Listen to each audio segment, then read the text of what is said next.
હવે આપણે જે ચેપ્ટર ચાલે છે સ્વાધ્યાય 13.1 માં એમાં દાખલા નંબર 28મો રકમ આ પ્રમાણે છે. તો એમ કહે છે કે a અને b ની કેવી કિંમત માટે limit x tends to 1 fx f1 થાય. હવે જો કયા બિંદુ આગળ આપણને લક્ષ પૂછ્યું છે 1 આગળ. હવે 1 આગળનું લક્ષ મળે છે અને કેટલું મળે છે f1 જેટલું એ આપણને આપેલું છે. તો અહીંયા x બરાબર 1 માટે f1 બરાબર કેટલા આપ્યા છે 4. એનો મતલબ કે આના બરાબર 4 આપ્યા છે એવું કહેવાય. હવે x બરાબર 1 આગળનું લક્ષ મળવું અને 1 થી મોટી કિંમત માટે વિધેય અલગ રીતે વ્યાખ્યાયિત છે. x ની 1 થી નાની કિંમત હોય તો વિધેય અલગ રીતે વ્યાખ્યાયિત છે.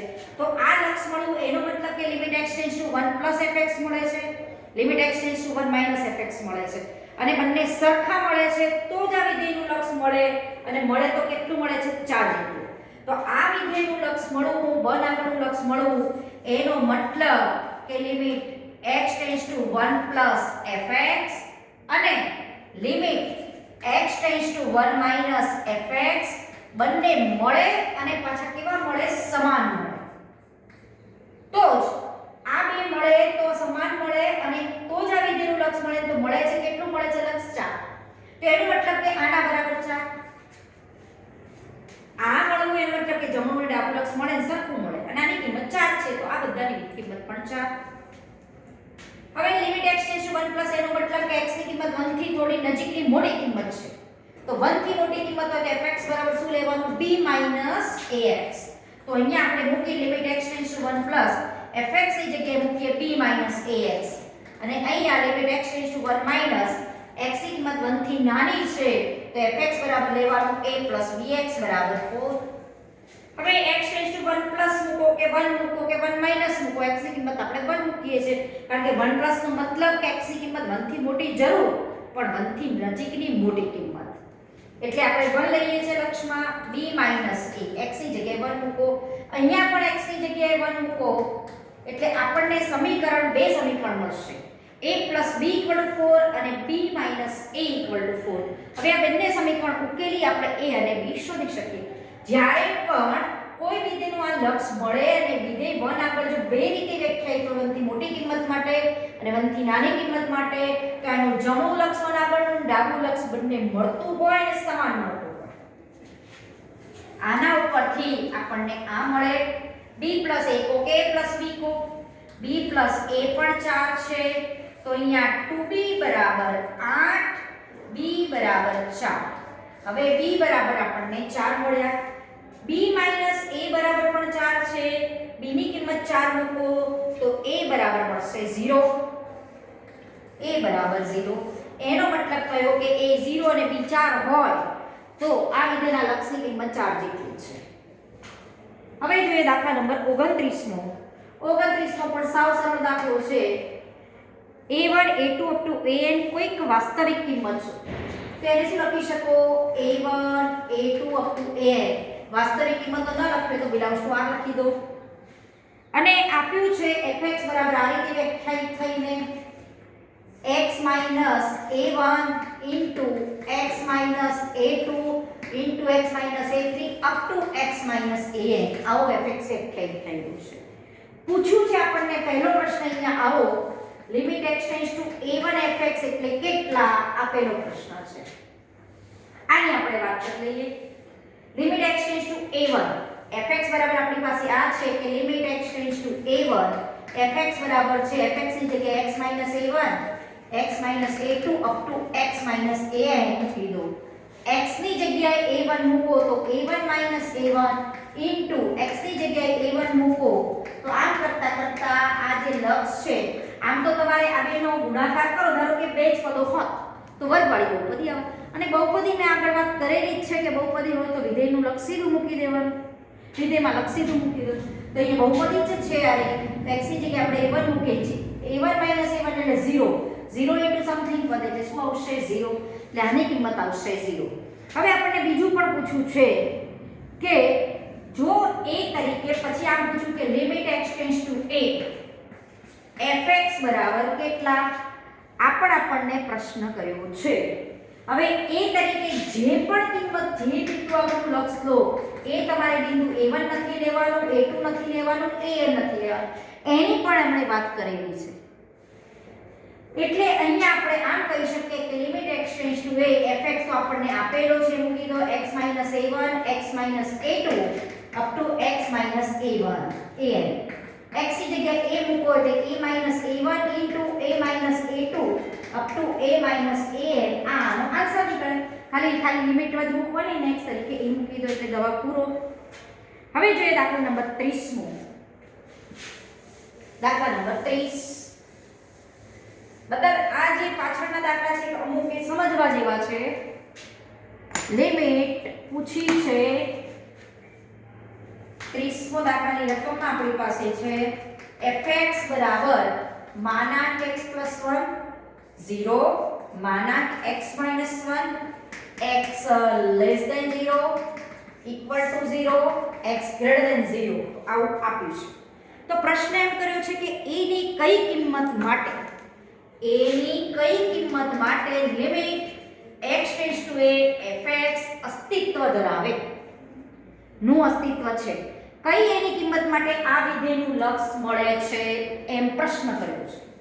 હવે જોઈએ કયા બિંદુ આગળનું લક્ષ પૂછ્યું છે a આગળ.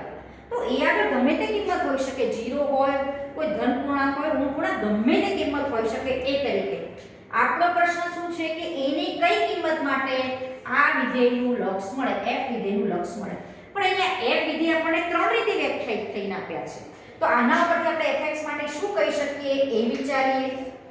x જો ઋણ હોય તો માનાંકની વ્યાખ્યા અનુસાર માનાંક x શું થાય -x. તો માનાંક x ની જગ્યાએ શું મૂકો -x. ક્યારે x ઋણ છે તો એટલે કે તમે x ની કોઈ પણ ઋણ કિંમત લો તો fx કયો લેવાનો -x + 1. અને જો તમે x 0 લો તો fx કયો લેવાનો 0. અને x ધન છે તો x ધન હોય તો માનાંક x x થાય તો આ તમારે fx એ વખતે આ લખો. એટલે આ લખો કે આ લખો બંને મીનિંગ એક જ છે.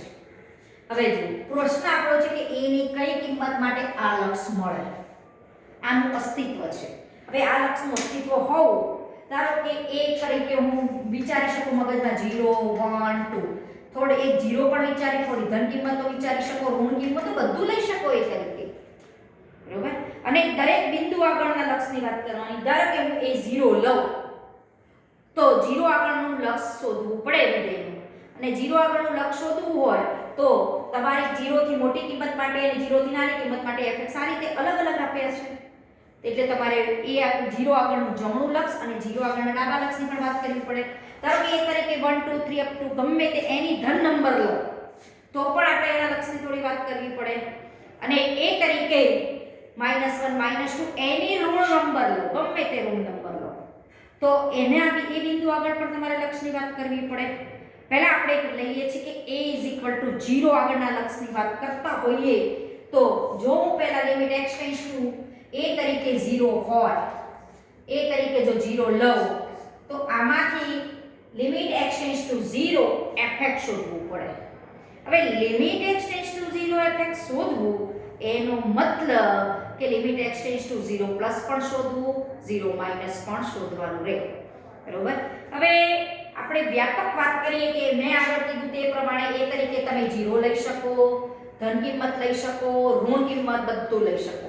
એટલે તમે a તરીકે લેવાતી કિંમતોને ત્રણ ભાગમાં વહેંચો. જો a તરીકે તમે 0 લો એને તમે કેસ 1 કહો, અને જો a તરીકે કોઈ ધન કિંમત લો તો a greater than 0 ને કેસ 2 કહો, અને a તરીકે કોઈ ઋણ કિંમત પણ લઈ શકો એને કેસ 3 માં લો. આ ત્રણ કિસ્સામાં વાત કરવાની એટલે વ્યાપક જ લીધું. આપણને તો ખબર નથી કે કયા a માટે આ વિધેયનું લક્ષ મળે તો એની કિંમત પહેલા મેં 0 વિચારી જોઈએ. એની કિંમત તરીકે કોઈ ધન કિંમત પણ લઈ શકો એટલે બીજો કિસ્સો તમારો આવો બનશે કે એ કોઈ ધન હોય તો શું થાય. ત્રીજો કિસ્સો આવો બનશે કે એ કોઈ જો ઋણ હોય સંખ્યા તો તમે શું કરી શકો, બરોબર. આ ત્રણ કિસ્સામાં કે વ્યાપક આપણે વાત કરી લીધી. હવે a 0 હોય તો આ વિધેયનું લક્ષ કેવું થાય એનો મતલબ કે a 0 એટલે કે મારે આ લક્ષ શોધવું પડે, limit x tends to 0 fx શોધવું પડે. હવે આ વિધેયનું લક્ષ અસ્તિત્વ ધરાવવા માટે x ની કિંમત 0 થી મોટી ને 0 થી નાની માટે અલગ વ્યાખ્યાયિત થયેલું છે. તો અહીંયાથી બે ભાગ પડે કે આનું જમણું લક્ષ 0 આગળનું અને આ વિધેયનું 0 આગળનું ડાબું લક્ષ બંને ચેક કરવા પડે. ફક્ત જો અહીંયા એને એવું કીધું હોત કે fx બરાબર એક જ વિધેય વ્યાખ્યાયિત થયું અને એમ કીધું હોત કે x ≠ 0 તો હું જમણો અને ડાબો અલગ પાડત નહીં. પણ અહીંયા x જો આનો મતલબ થયો આપણે આગળ જ વાત કરી હતી કોઈ પણ બિંદુ આગળ વિધેયનું લક્ષ શોધવું તો તે બિંદુ આગળનું જમણું લક્ષ અને તે બિંદુ આગળનું ડાબું લક્ષ બંને ચેક કરવાના. બંને અસ્તિત્વ ધરાવે અને બંને સમાન હોય અને જે કિંમત મળે એ જ આ વિધેયના લક્ષની કિંમત હોય. બરોબર? તો આપણે અહીંયા 0 આગળની કિંમતો માટે વિધેય fx છે એ અલગ અલગ વ્યાખ્યાયિત થયેલો છે. મૂકી દઈએ લિમિટ x → 0 પ્લસ એટલે x ની કિંમત 0 કરતા મોટી તો fx કેટલા આપણે x - 1 x ની કિંમત 0 પ્લસ હોય કે 0 માઈનસ હોય 0 મુકાય 0 - 1 = -1 અને આનું ડાબું લક્ષ 0 આગળનું જોઈ લઈએ limit x → 0 minus 0 minus that means કે x <0 x <0 હોય છે તો fx આપણને કેટલો આપ્યો છે -x + 1. તો અહીંયા x ની જગ્યાએ 0 મૂકો તો આ તમારું હશે 1 એટલે આ વિધેયનું 0 આગળનું જમણું લક્ષ -1 ને 0 આગળનું ડાબું લક્ષ +1 બંને લક્ષ અલગ અલગ છે માટે એમ કહી શકો કે લિમિટ x → 0 fx અસ્તિત્વ ન ધરાવે. માટે a = 0 માટે લિમિટ x → 0 fx ન મળે અથવા તો અસ્તિત્વ ન ધરાવે એવું કહી શકાય. હવે a ની કિંમત કોઈ ધન કિંમત હોય a > 0 એની કોઈ પોઝિટિવ ગમે તે નંબર હોય ધન કિંમત ગમે તે લો 1 લો 2 લો 3 લો 1/2 લો ગમે તે કિંમત લો એ તરીકે કોઈ ધન કિંમત વિચાર. સપોઝ આપણે રફલી વિચારીએ છીએ એ બધી વસ્તુ લખવાની નથી સમજવાની છે. હવે જુઓ ધારો કે મેં a તરીકે આપણો 2 લીધો ધારો કે a તરીકે 2 લીધું કોઈ ધન કિંમત 2 લીધી હું 2 આગળનું લક્ષ ચેક કરું. ધારો કે a 0 લીધો તો મેં 0 આગળનું લક્ષ ચેક કર્યું 0 આગળનું જમણું ડાબું લક્ષ ચેક કર્યું. કારણ કે 0 થી મોટી કિંમત x તરીકે હોય તો f વિધેય બે રીતે વ્યાખ્યાયિત હતા. હવે હું શોધું કે લિમિટ x → 2 તો આનો મતલબ થયો કે લિમિટ x → 2 fx શોધવા પડે અને લિમિટ x → 2 fx શોધવા પડે. બંને મળતા હોય બંને સરખા મળે તો જ જે કિંમત મળે એ જ કિંમત આ વિધેયના લક્ષની મળે. અહીંયા શું થયું કે બંને જે લક્ષ મળ્યા 0 આગળનું જમણું લક્ષ અને 0 આગળનું ડાબું લક્ષ બંને અલગ અલગ મળ્યા એટલે આપણે લખ્યું કે a = 0 માટે લિમિટ x → 0 fx ન મળે અથવા તો અસ્તિત્વ ન ધરાવે. હવે a ની કિંમત ધન લઈએ છે ધન તરીકે તમે ગમે તે મેં એક ધન સંખ્યા ધારો કે 2 લીધી 2 આગળનું હું જમણું લક્ષ ચેક કરું છું. હવે x → 2 એનો મતલબ શું થયો x ની કિંમત 2 થી મોટી પણ 2 થી મોટી પણ નજીકની મોટી. બરોબર x ની કિંમત 2 થી મોટી તો 2 થી મોટી છે એનો મતલબ કે x ની કિંમત ધન છે. તો x ની કિંમત ધન હોય તો fx આપણી પાસે આ છે. તો લિમિટ x → 2 fx તરીકે તમે શું મૂકી શકો x - 1 તો x તરીકે 2 મૂકો તો આનો જવાબ શું આવશે 1. હવે અહીંયા તમે વિચારો તો લિમિટ x → 2 x ની કિંમત 2 થી નાની પણ 2 થી નાની નજીકની નાની કિંમત લેવામાં આવે છે અને 2 થી નાની નજીકની કિંમત હોય તો એ પણ ધન જ હોય. તો આ x તમારો વાસ્તવમાં ધન છે x ધન હોય તો fx તો આનો જ લેવાનો છે. fx = x - 1 તો x = 2 પ્લસ હોય કે 2 માઈનસ હોય x 2 મુકાય તો અહીંયા જમણું અને ડાબું લક્ષ બંને સરખું મળશે. હું a = 2 લઉં 3 લઉં 4 લઉં 5 લઉં એની ધન નંબર લઈએ પોઝિટિવ નંબર લો તો તમારું લક્ષ છે એ બંને ડાબું અને જમણું બંને સરખા મળશે. એટલે વ્યાપક કહી શકીએ કે લિમિટ આપણને આ પ્રશ્ન કર્યો છે લિમિટ x → fx બરાબર એ મેં ધન લીધા છે એ ધન લીધા છે એનો મતલબ કે આમાંથી મારે આ કિંમત fx ની મૂકવી પડે. તો જો fx બરાબર આપણે શું લીધું x - 1 લેવામાં આવે છે એટલે અહીંયા a તરીકે ધન કિંમત છે. ધન કિંમત 2 3 ગમે તો એનો મતલબ કે x ધન છે. x ધન છે તો મારે fx કયો મુકાય આ મુકાય. આ સમજવાનું આ લખવાનું નથી ખાલી વસ્તુ સમજ માટે છે. એટલે લખવાનું તો વ્યાપક આટલું જ કે x = a મૂકો એટલે આ લક્ષ મળે. એટલે આના માટે જમણું અને ડાબું કેમ નથી શોધતા કારણ કે જમણું લક્ષ અને ડાબું લક્ષ બંને સરખું જ મળે આ વિધેયમાં. બરોબર લિમિટ x → a+ શોધવું હોય તો આપણે શોધીએ x ની કિંમત 2 થી x → a+ છે ને એ ધન છે તો તમે આના માટે કહી શકો કે આમ લેવું હોય તો આનું લક્ષ એ આગળનું જમણું લક્ષ નહીં આવે અને ડાબા લક્ષની વાત કરી શકો a + fx અને લિમિટ x → a - fx પણ એ કેવો છે તમારો ધન છે એટલે x → ગમે તે ધન કિંમત વિચારો 2 3 ગમે તે 2 + તો x ની કિંમત 2 થી મોટી પણ નજીકની મોટી તો x પણ ધન જ મળે x ધન મળે તો fx = ax - 1 લેવા તો આ પણ a - 1 મળશે અને આના માટે વાત કરીએ તો લિમિટ x → a - a ની કિંમત a થી x ની કિંમત a થી નાની પણ a જ તમારો ધન છે તો x પણ ધન થશે આગળ આપણે ઉદાહરણ વિચાર્યું એના જ માટે વિચાર્યું જમણું લક્ષ અને ડાબું લક્ષ એ આગળ બંને a - 1 મળે છે તો કહી શકીએ કે a > 0 માટે લિમિટ x → a fx મળે છે therefore a > 0 હોય ત્યારે લિમિટ x → a fx નું અસ્તિત્વ છે અથવા તો મળે છે અસ્તિત્વ છે હવે ત્રીજો કેસની વાત કરીએ કેસ નંબર 3 ધારો કે એ ઋણ છે ઋણ કિંમત કોઈ પણ વિચારો મારે ચેક કરવું છે કે એ જો હું ઋણ લઉં તો આ વિધેયનું લક્ષ મળે છે કે નહીં લિમિટ x → a fx હવે ઋણ કિંમત આપણે રફલી એક વિચારીએ એની કિંમત કોઈ ઋણ સંખ્યા વિચારો ધારો કે હું લઉં -3 તો અહીંયા -3 આવશે તો -3 આગળનું લક્ષ એટલે -3 નું જમણું લક્ષ અને -3 નું ડાબું લક્ષ બંને ચેક કરવાનું fx અને fx આ આપણે રફલી વિચારવાનું a તરીકે ઋણ કિંમત લેવાની હતી તો મેં -3 લીધી છે તો એનો મતલબ થયો કે x ની કિંમત -3 થી ખૂબ મોટી કિંમત છે -3 થી મોટી નજીકની કિંમત તો એ ઋણ જ હોય -3 થી મોટી અને પાછી નજીકની મોટી કિંમત તો એ ઋણ હોય તો આનો મતલબ થયો કે x ઓલરેડી ઋણ છે અને જો x ઋણ હોય તો fx આપણે કેવો લેવાનો છે -x + 1 તો અહીંયા મૂકે fx ની જગ્યાએ -x + 1 અને આમાં તમે લક્ષ મૂકો x ની કિંમત -3 મૂકો તો +- +3 3 + 1 એટલે 4 અને એવી જ રીતે અહીંયા વિચારો લિમિટ x → -3 x ની કિંમત -3 કરતા નાની પણ નજીકની નાની લેવામાં આવે તો એ પણ ઋણ કહેવાય તો અહીંયા તમારો x વાસ્તવમાં ઋણ થયો fx કયો લેવાય -x + 1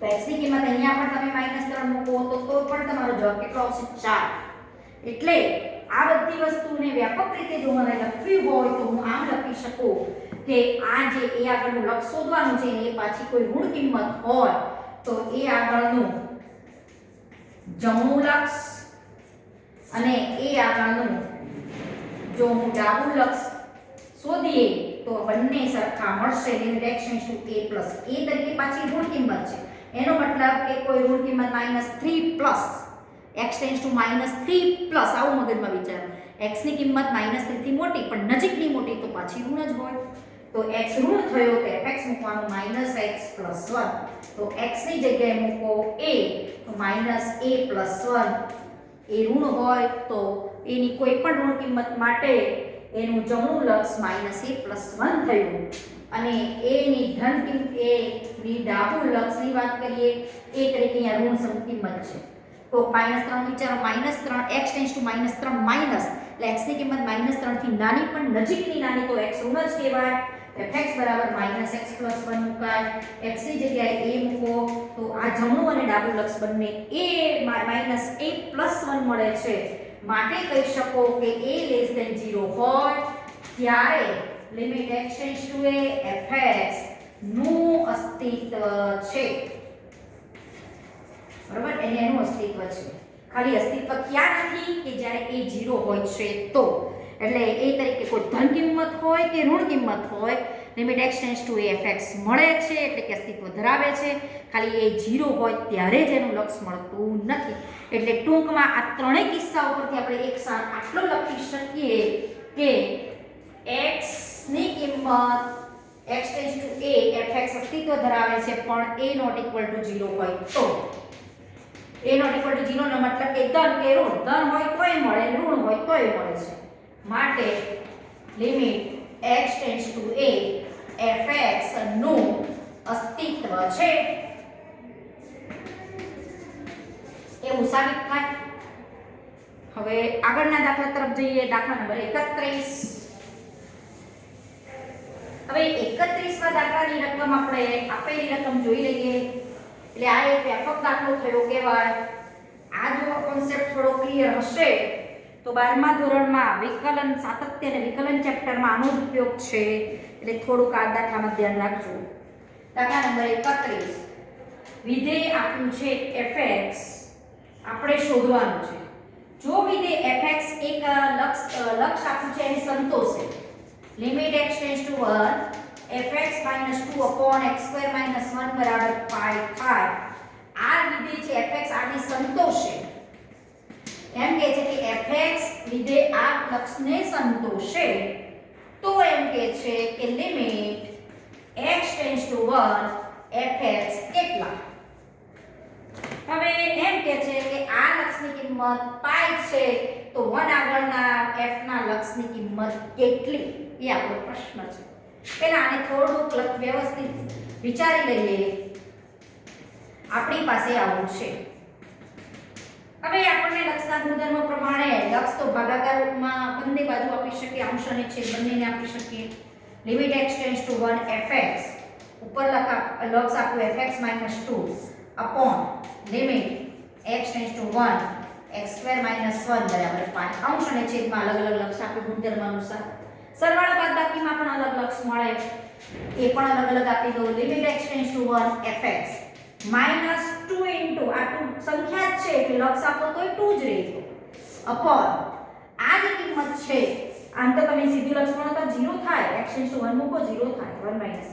આને હું આ ભાગાકાર વાળા પદને અહીંયા ગુણાકારમાં વિચારું તો આ શું થશે પાઈ into limit x tends to 1 x² - 1. હવે એમ કે છે સંતોષે છે એટલે કે આનું લક્ષ મળે છે પાઈ મળે છે. મળતું હોય તો અહીંયા હું x તરીકે 1 ના મૂકી શકું ને મારે fx કેવો શોધવો કે જેથી આને આ જે લક્ષ છે એને સંતોષે. તો limit x tends to 1 fx -2. હવે અહીંયા x ની કિંમત 1 મૂકો તો 1² - 1 એટલે 0 0 * 5 એટલે 0. એનો મતલબ થયો કે limit x tends to 1 fx -2 બરાબર 0. માટે limit x tends to 1 fx આ તો 2 તો અલગ છે સામે લઈ જાઓ 2 એટલે એમ થયું કે આ જે 1 આગળના f ના વિધેયની f વિધેયના લક્ષની કિંમત 2 થઈ. બરાબર આનો જવાબ આવશે 2. હવે અહીંયા 32મો દાખલો આપણી પાસે છે. fx બરાબર વિધેય 3 રીતે વ્યાખ્યાયિત થયેલું છે. 32 દાખલા નંબરમાં જુઓ 32મો દાખલો. હવે 32મા દાખલામાં f વિધેય આપ્યું છે mx² + n ક્યારે કે x ઋણ હોય ત્યારે nx + m x ક્યાં હોય 0 અને 1 ની વચ્ચે અને આપ્યું છે nx³ + m જ્યારે x 1 થી મોટો હોય.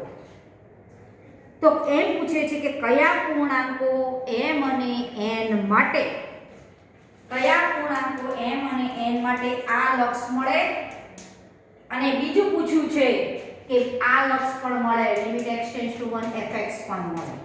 આ બંને પ્રશ્નો પૂછ્યા છે બરોબર. હવે આપણને પૂછ્યું છે કે limit x tends to 0 fx ક્યારે મળે કેવા m અને n લો તો આ લક્ષ મળે. તે આ 0 આગળનું લક્ષ પૂછ્યું છે તેનો મતલબ કે જમણું લક્ષ 0 આગળનું ડાબું લક્ષ બે વાત કરીએ. જમણા લક્ષ માટે limit x tends to 0 + fx શોધીએ અને ડાબું લક્ષ તમે જમણા લક્ષને r h l પણ કહી શકો રાઈટ હેન્ડ લિમિટ અને ડાબા લક્ષને લેફ્ટ હેન્ડ લિમિટ એટલે l h l પણ લખી શકો. Limit x tends to 0 - fx કેમ મેં અલગ પાડ્યા કારણ કે આનો મતલબ થયો કે x ની 0 કરતા મોટી કિંમત માટે આપણને વિધેય આ રીતે વ્યાખ્યાયિત થઈ આપ્યું છે. x ની કિંમત 0 થી નાની લો અહીંયા તો fx આવો લેવાનો અને x 1 થી નાનો લો કે 0 થી મોટો લો તો fx આ લેવાનો. x 1 થી મોટો લો તો fx આ લેવાનો. વિધેય 3 રીતે વ્યાખ્યાયિત આપણે ક્યાં ભાગ પડે છે 0 અને 1 આગળ. એટલે આપણને પૂછ્યું છે 0 આગળનું લક્ષ તો 0 આગળનું જમણું લક્ષ ચેક કરીએ. લિમિટ x ટેન્ડ્સ ટુ 0 એનો મતલબ કે x ની કિંમત 0 કરતા મોટી x > 0 તો fx કેટલું લેવાનું nx + m તો અહીંયા કહી શકો કે x તમે 0 મૂકો તો n * 0 + n એટલે શું આવશે જવાબ m. અને અહીંયા મૂકો કે લિમિટ x → 0 - એનો મતલબ કે x ની કિંમત 0 થી નાની 0 થી નાની તો fx = mx² + n છે. x તમે અહીંયા 0 મૂકો તો 0 નો સ્ક્વેર + n એટલે અહીંયા મળે m. હવે જો એણે પ્રશ્ન શું કર્યો કે કઈ m અને n ની કિંમત કેવા m અને n લઈએ તો આ તમારું લક્ષ મળે. આ લક્ષ મળવું એનો મતલબ કે જમણું અને ડાબું લક્ષ સરખું મળે તો જ આ લક્ષ મળે. તો જમણું અને ડાબું લક્ષ મને મળ્યા છે m અને n. તો m અને n બંને ઇક્વલ હોય તો જમણું ડાબું લક્ષ ઇક્વલ થાય તો આ વિધેયનું લક્ષ મળે.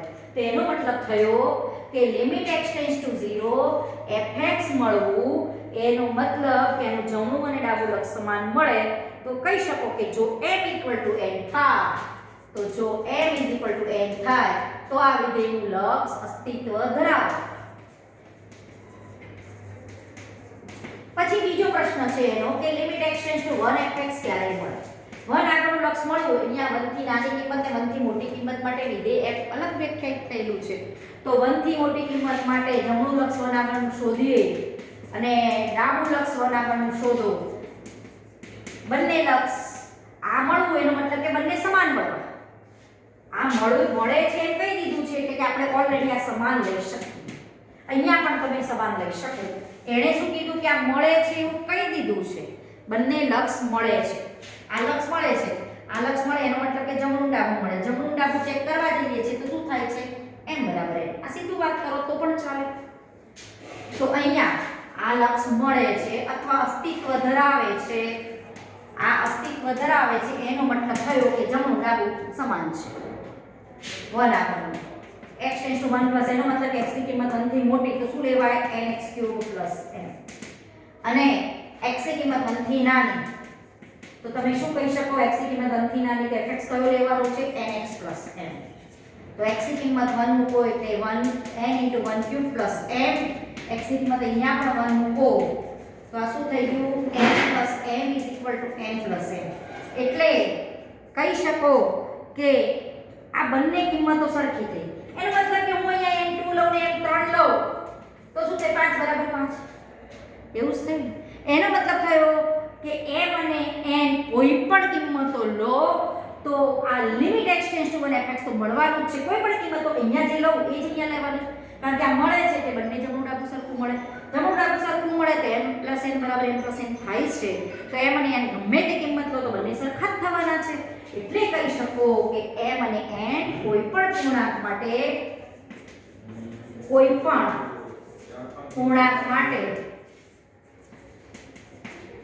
m અને n કોઈ પણ પૂર્ણાંક લો તો લિમિટ x → 1 fx નું અસ્તિત્વ છે એવું કહી શકાય.